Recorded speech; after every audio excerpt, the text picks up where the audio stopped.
Hello friends, मेरे channel में आपका स्वागत है। फ्रेंड्स, आज मैं आपको नेवल डिस्प्लेसमेंट या नाभि का डिगना उसके बारे में आज मैं आपको बताऊंगी। जहाँ पे हमारी नाभि होती है वहाँ पे एक मेजर नस होती है या नाड़ी होती है। पेट में जो ब्लड का सर्कुलेशन है उसको कंट्रोल करती है या उसको ठीक ठाक रखती है। गैस बनने की वजह से या फिर जिनको कब्ज रहती है, आंतों में खुश्की रहती है, उसकी वजह से नाभि अपने स्थान से जो वो नस होती है वो धड़कती रहती है, वो अपने स्थान से थोड़ा हट जाती है, या तो इधर हो जाती है या ऊपर चढ़ जाती है, तो वो अपने स्थान से हट जाती है। कई बार तो ये गैस या कब्ज की वजह से होती है। जिन लोगों को गैस या कब्ज की समस्या होती है उसकी वजह से नाभि डिगने लगती है। लेकिन कई लोगों को क्या होता है कि नाभि डिगने की वजह से गैस और कब्ज होने लगती है। गैस और कब्ज होना और नाभि का डिगना, ये तीनों चीजें आपस में एक दूसरे से कनेक्टेड हैं। जब भी आपकी नाभि डिगती है तो आपको गैस और कब्ज की समस्या होती है।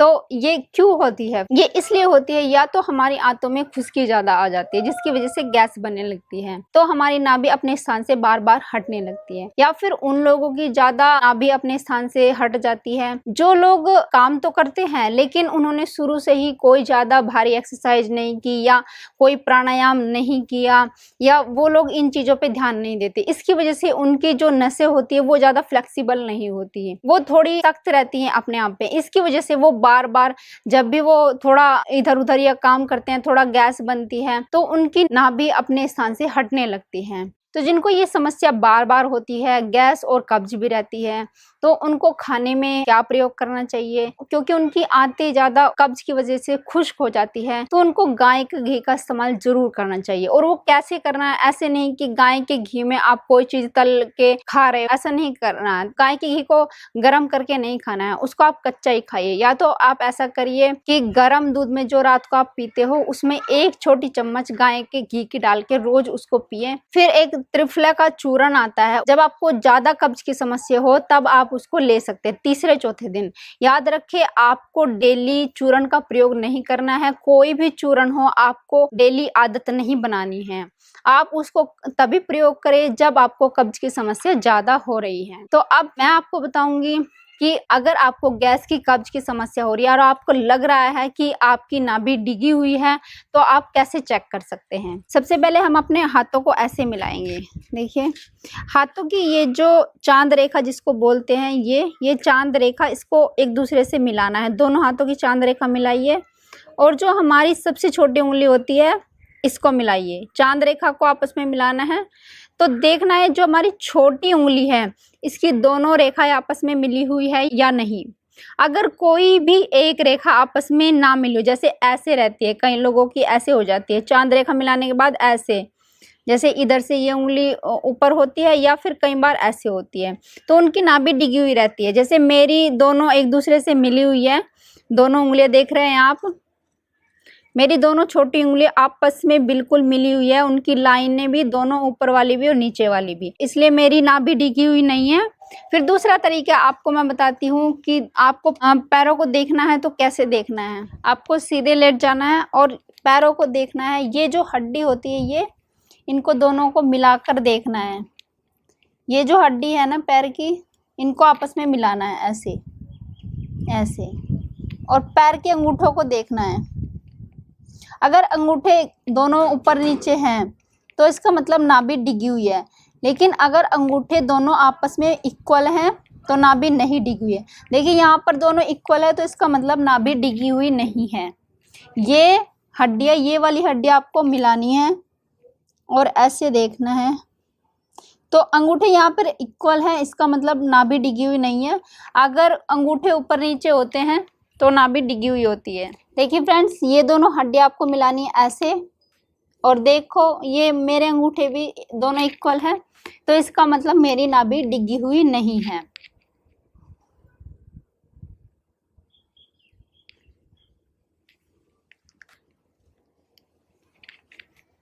अगर आपके अंगूठे इक्वल नहीं आते, या जो हाथ की अंगुलियां मैंने बताई थी छोटी उंगली, वो भी इक्वल नहीं है, तो आपकी नाभि डिगी हुई है, आपको गैस भी है, कब्ज भी है।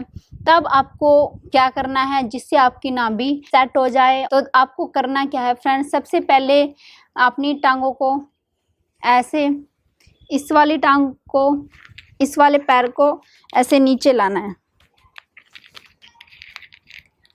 ऐसे जैसे वज्रासन करते हैं। वज्रासन में दोनों पैरों को करके बैठते हैं। तो अभी आपको एक टांग को अपने हिप्स के नीचे लाना है, अपने हिप्स के नीचे ले आइए और ऐसे आपको धीरे धीरे करके लेट जाना है।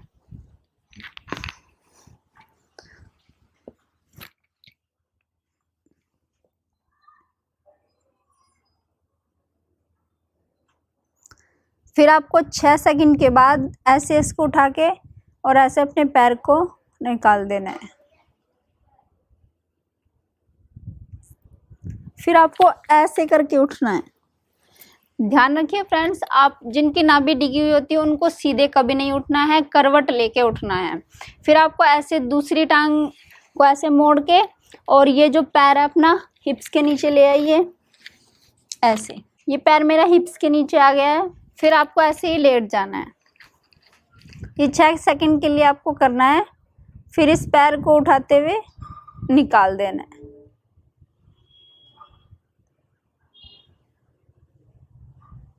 फिर थोड़ा रिलैक्स हो जाइए।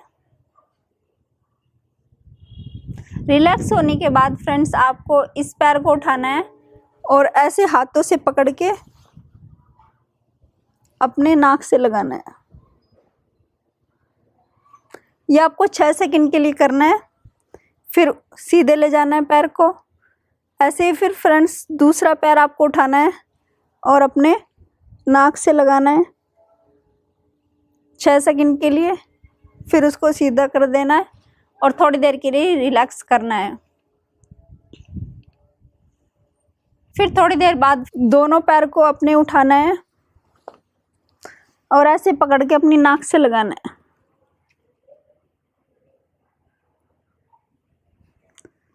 फिर अपनी टांगों को सीधा करना है। फिर आपको रिलैक्स करना है।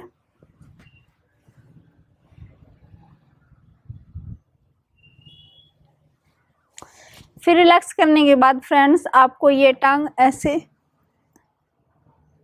ऐसे रखनी है। थोड़ा प्रेशर डालना है जब भी आप टांग को ऐसे करें। फिर टांग को सीधा करना है। फिर ऐसे दूसरी टांग को करना है।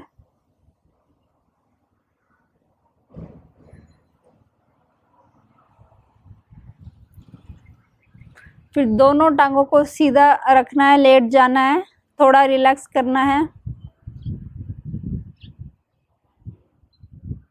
सांसों को सामान्य रखना है।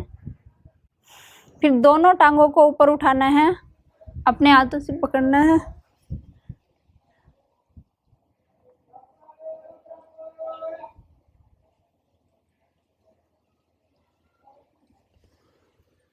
और ऐसे सीधे ले जाना है।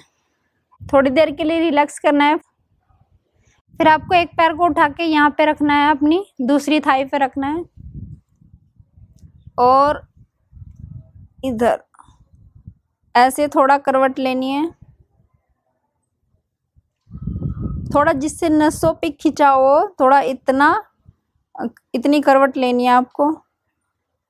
फिर नॉर्मल करना है। फिर दूसरी टांग को उठाइए और दूसरी थाई पे रखना है और इस साइड।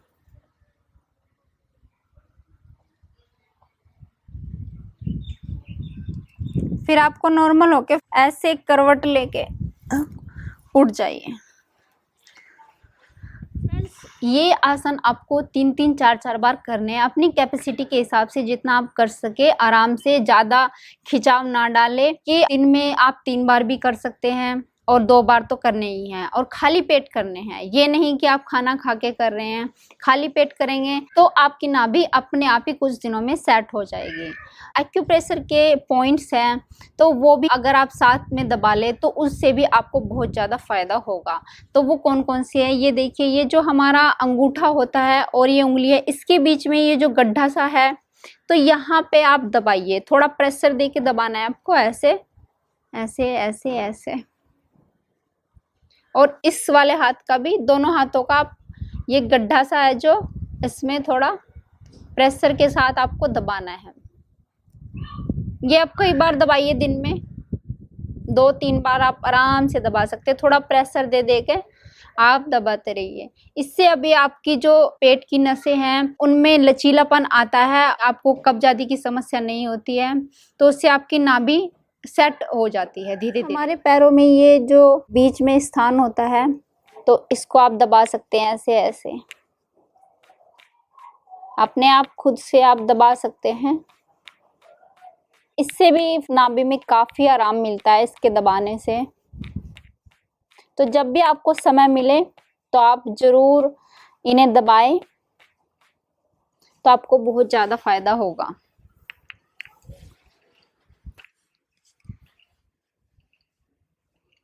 फ्रेंड्स, अगर आपकी भी नाभि बार बार डिग जाती है या गैस आदि की समस्या होती है, तो जो मैंने आपको बताया है वो रोज़ करिए, क्योंकि नाभि अगर किसी की डिगने लगती है तो वो बार बार डिग जाती है। तो अगर आप ऐसा धीरे धीरे करते हैं और जो खान पीन है आपका वो गलत नहीं करते हैं, सही अपना खान पीन रखते हैं, तो आपकी नाभि धीरे धीरे सेट आने लगेगी और आप खुद ही देखेंगे कि आपकी जो कब्ज़ की समस्या भी वो भी दूर हो जाएगी। तो फ्रेंड्स, मेरी वीडियो आपको कैसी लगी मुझे ज़रूर बताइएगा, और अगर आपको फ़ायदा होता है तो कमेंट ज़रूर करिएगा और मेरे चैनल को सब्सक्राइब ज़रूर करिए। तो फिर मिलती हूँ अपनी नेक्स्ट वीडियो में, तब तक के लिए गुड बाय।